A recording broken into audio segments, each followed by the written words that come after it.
Halo semua teman-teman, kembali lagi di channel ini seputar rongsok elektronik barang bekas. Jadi di kesempatan video ini seperti biasanya ingin memberikan tips atau edukasi untuk teman-teman semuanya yang bergerak di dunia rosok. Dan untuk teman-teman semuanya yang baru menemukan video ini, silahkan di like, share, dan subscribe. Semoga kita selalu diberikan kesehatan. Jadi semoga video ini bisa bermanfaat buat kita semuanya. Jadi di kesempatan video ini saya bakal bahas limbah dari CD-ROM.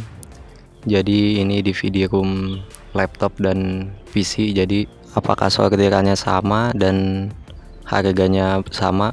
Tentu berbeda teman-teman. Jadi kita tonton di video ini, kita simak di video ini. Semoga video ini bermanfaat. Jadi untuk limbah CD-ROM atau DVD-ROM, cara sortirnya seperti ini teman-teman. Ini dari PC, DVD-ROM dari PC, dan ini yang masuk ke dalam kategori kiloan, ber-IC besar seperti ini. Teman-teman bisa lihat IC kotaknya ini besar seperti ini.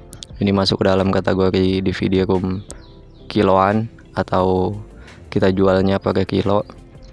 Dan ada pula yang masuk ke dalam mix B, jadi itu ber-IC kecil, sama dari PC, tapi dia perbedaannya dari IC-nya aja lebih kecil, maka itu masuk ke dalam mix B.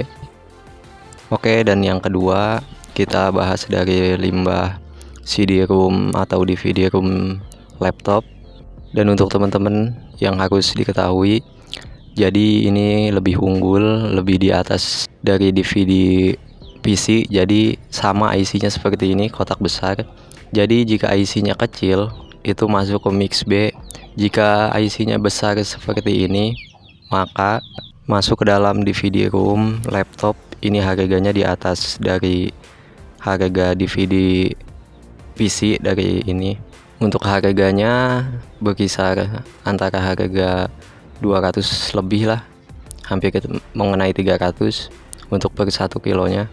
Jadi di pembahasan ini kita nggak memberikan harga tetapnya, jadi kita hanya belajar jenis limbahnya aja, karena setiap daerah atau pengepul pasti berbeda-beda harganya. Jadi untuk menentukannya itu seperti ini teman-teman. Jadi tinggal kita ukur seperti ini. Dari sini kan terlihat sama-sama besarnya. Jadi dari ini dari PC, dan yang atas dari laptop yang ini. Tapi ini jangan disatuin teman-teman, karena kalau disatuin ya kan rugi. Jadi lebih baik ya dipisah. Jadi nanti kita bahas juga perbedaannya yang masuk ke mix B, karena dari limbah CD-ROM juga ada yang masuk ke mix B, jadi nggak masuk ke dalam limbah CD-ROM. Nah, dan yang untuk seperti ini masuk ke dalam mix B teman-teman ya. IC-nya bisa dibedakan, kecil seperti ini. Ini sama limbah dari DVD-ROM laptop, namun yang membedakannya itu hanya IC. Jadi IC-nya cenderung lebih kecil ketimbang yang besar itu. Jadi sangat mudah sekali dipahami ya teman-teman. Untuk teman-teman yang baru belajar, kita sama-sama belajar di sini. Nah, seperti ini teman-teman.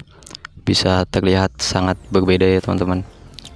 Walaupun dari DVD sama, DVD-ROM, tapi memiliki IC-nya kecil seperti ini, ya masuknya ke mix B. Dan untuk teman-teman semuanya yang belum paham bisa bertanya di kolom komentar. Kita sama-sama belajar di sini. Jadi jangan sungkan-sungkan untuk bertanya. Dan yang ini juga masuk ke dalam limbah CD-ROM ber-IC besar, jadi ini masuk ke dalam sini seperti ini teman-teman. Walaupun dia hanya memiliki 1 atau 2, jadi sama-sama besar, jadi dia masuk ke dalam sortiran DVD-ROM dari laptop. Dan untuk dari DVD-ROM PC, per kilonya itu sekitar harga 150.000 ke atas untuk saat ini per 1 kilonya teman-teman ya. Jadi jangan kita satukan ke dalam limbah jenis yang ini, yang dari laptop. Oke, jadi kurang lebihnya di video ini seperti ini teman-teman ya. Jika saya ada penyampaian yang keliru atau salah, mohon dimaafkan. Dan untuk teman-teman semuanya yang suka sama video ini, monggo silahkan di like, share, dan subscribe, dan bagikan juga ke teman-temannya supaya channel ini bisa berkembang dengan lebih baik lagi dan selalu bisa memberikan ilmu pengetahuan seputar barang bekas, rongsok elektronik. Oke, jadi semoga video ini bermanfaat. Sampai ketemu lagi di kesempatan video selanjutnya. Sampai jumpa.